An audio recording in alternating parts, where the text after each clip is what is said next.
Assalamu alaikum my dear friends and families. Welcome to Rahimay's kitchen. இன்னைக்கு நம்ம hazel potato bag பார்க்க போறோம். ஒரு டிஃபரண்டான ரெசிபி, ரொம்பவே இன்ட்ரஸ்டிங்கா யூனிக்கா இருக்கும். வாங்க எப்படி செய்யலாம் பார்க்கலாம்.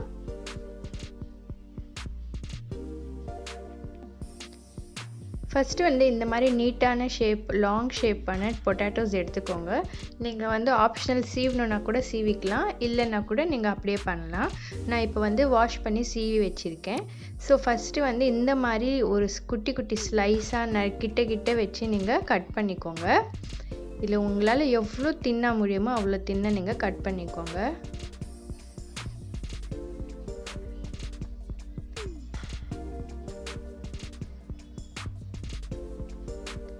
ஸோ இந்த கட்டிங் பண்ணுறப்போ ஸ்பேஸ் ஈக்குவலாக வச்சுக்கோங்க. ஒன்று பெருசு ஒன்று குட்டி இல்லாமல் ஒரே மாதிரி ஈக்குவலாக இது கட் பண்ணிக்கோங்க, ஸ்லைசஸ் பண்ணிக்கோங்க. இப்போ பாருங்கள், ஒரு பொட்டேட்டோவில் எவ்வளோ ஸ்லைசஸ் வந்திருக்கு. இந்த மாதிரி கரெக்டாக நீங்கள் கட் பண்ணி வச்சுக்கோங்க. அப்பர் போர்ஷன் மட்டும்தான் கட் பண்ணியிருக்கோம், பேஸில் அப்படியே இருக்கட்டும். இப்போ கட் பண்ண ஒவ்வொரு ஸ்லைஸ்க்கு நடுவுலையும் இந்த மாதிரி அரிசி நீங்கள் ஃபில் பண்ணி வச்சுக்கோங்க. ஃபில் இன் த சென்ஸ் ஒரு 2 to 3 அரிசி போட்டுக்கோங்க, கிரெயின். இது ஏன் நம்ம போடுறோன்னா, இப்படி நம்ம போட்டால் ஒரு ஸ்லைஸை தனித்தனியாக தெரியும். அதே மாதிரி நம்ம போடக்கூடிய சாஸ் இதெல்லாம் போய் உள்ளே இறங்கும், இல்லைன்னா எல்லாமே ஒட்டியே இருக்கும். அதனால் அந்த ஸ்பேஸ் தெரிகிறதுக்காக இந்த மாதிரி அரிசி உள்ளே வச்சு இந்த மாதிரி ஃபிக்ஸ் பண்ணியிருக்கேன். ஸோ இப்போ இது ரெடி ஆயிடுச்சு கட்டிங். இது ஓரமாக வச்சிடலாம். நெக்ஸ்ட்டு நம்ம சாஸ் ரெடி பண்ணிக்கலாம். சில்லி ஃப்ளேக்ஸ் அது போட்டுக்கோங்க, ஒரு 1/2 ஸ்பூன், உங்கள் காரத்துக்கு ஏற்றது. மஸ்டர்ட் ஆயில் 1 ஸ்பூன் போட்டுக்கோங்க. கடுகு எண்ணெய். கார்லிக் நல்லா குட்டி குட்டியாக நறுக்கி ஒரு 2 துண்டு போட்டுக்கோங்க. டொமேட்டோ கெச்சப் போட்டுக்கோங்க 1 ஸ்பூன்.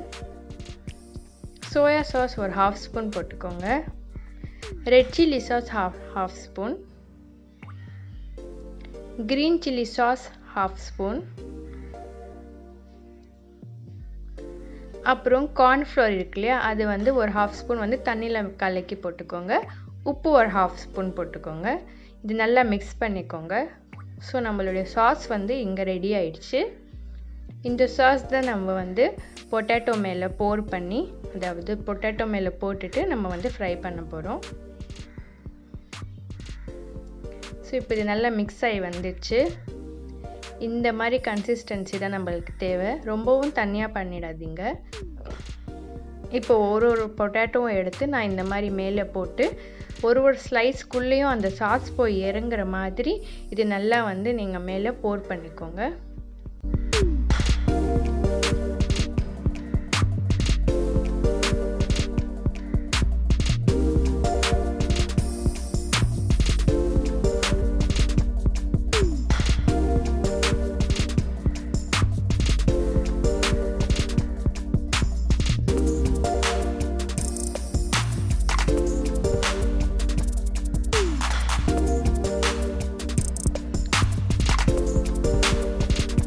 ஸோ இப்போ ரெண்டாவது பொட்டேட்டோலையும் நான் இந்த மாதிரி சாஸ் போட்டு இதுவும் ரெடி பண்ணி வச்சுட்டேன். பக்கத்துலேயே நான் ஆல்ரெடி சாஸ் ரெடி பண்ணுறப்போவே எண்ணெய் சூடு பண்ணிக்கிட்டேன். இது நல்லா சூடாகிட்டு இருக்குது. இப்போது இந்த பொட்டேட்டோ சாஸ் நம்ம இதில் ப்ளேஸ் பண்ணிட வேண்டியது தான். இது நீங்கள் அப்படியே ஓவன் பேக்கர் இருந்தாலும் நீங்கள் அப்படியே ஓவன்லேயும் வச்சு எடுத்துக்கலாம். இல்லைன்னா கூட நீங்கள் இந்த மாதிரி எண்ணெயில் ஃப்ரை பண்ணி எடுத்துக்கலாம். மோஸ்ட்லி இது எல்லோரும் பேக் தான் பண்ணுவாங்க. நான் இந்த மாதிரி ஆயிலையும் நம்ம ஹேசல் பொட்டேட்டோ ரெடி பண்ணலான்னு உங்களுக்கு காட்டுறேன் இன்னொரு ஆப்ஷனாக.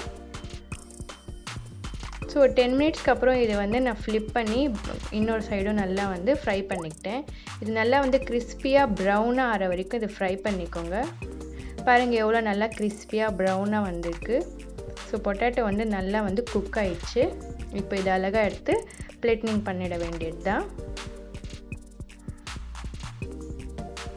ஸோ நான் பேஸில் இந்த மாதிரி சாஸ் மிச்சம் இருந்த சாஸை நான் ஒரு பேஸில் போட்டுட்டு அதுக்கு மேலே இந்த பொட்டேட்டோ நான் ப்ளேஸ் பண்ணிட்டேன்.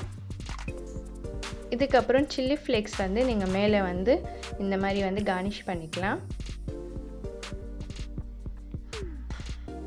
அப்புறம் உங்களுக்கு சீசனிங் ஏதாச்சும் போடணுன்னா கூட நீங்கள் வந்து இதுக்கு மேலே வந்து சீசனிங் போட்டுக்கலாம், இல்லை பெப்பரும் போட்டுக்கலாம், இல்லை நீங்கள் சாஸ் மயோனீஸ் என்ன வேணால் போட்டுக்கலாம், அது உங்களுடைய ஆப்ஷன். அதுக்கப்புறம் சீஸ் வந்து இந்த மாதிரி வந்து துருவி நான் போட்டுக்கிறேன், கிரேட்டட் சீஸ். இந்த மாதிரி துருவி போட்டால் அது சூடான பொட்டேட்டோவில் அது போய் அழகாக மெல்ட் ஆகி அது அழகாக செட்டில் ஆகிடும். ரொம்பவே யூனிக்கான ஒரு டிஃப்ரெண்ட்டான ஒரு வெஜ்ஜு ஸ்நாக்ஸ் ரெசிபி. இது கண்டிப்பாக எல்லோரும் ட்ரை பண்ணுங்கள். பசங்களுக்கெலாம் ரொம்ப பிடிக்கும், குட்டீஸ்லாம் நல்லா விரும்பி சாப்பிட்டுப்பாங்க.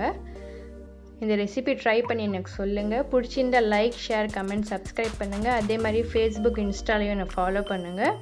லிங்க் டிஸ்கிரிப்ஷனில் கொடுத்துருக்கேன். சூப்பராக இருக்குது, சாப்பிடவே சூப்பராக இருந்துச்சு. மேலே நல்லா கிறிஸ்பியாக, உள்ள செம்ம சாஸியாக, ஜூஸியாக, அப்புறம் அந்த சீஸு, அந்த ஃப்ளேவர்ஸ், அந்த கார்லிக் ஃப்ளேவர்லாம் சூப்பராக இருந்துச்சு. அன்பை வெளிப்படுத்த சமையல் தான் சிறந்த வழி. கீப் சப்போர்ட்டிங் ரஹிமை கிச்சன்.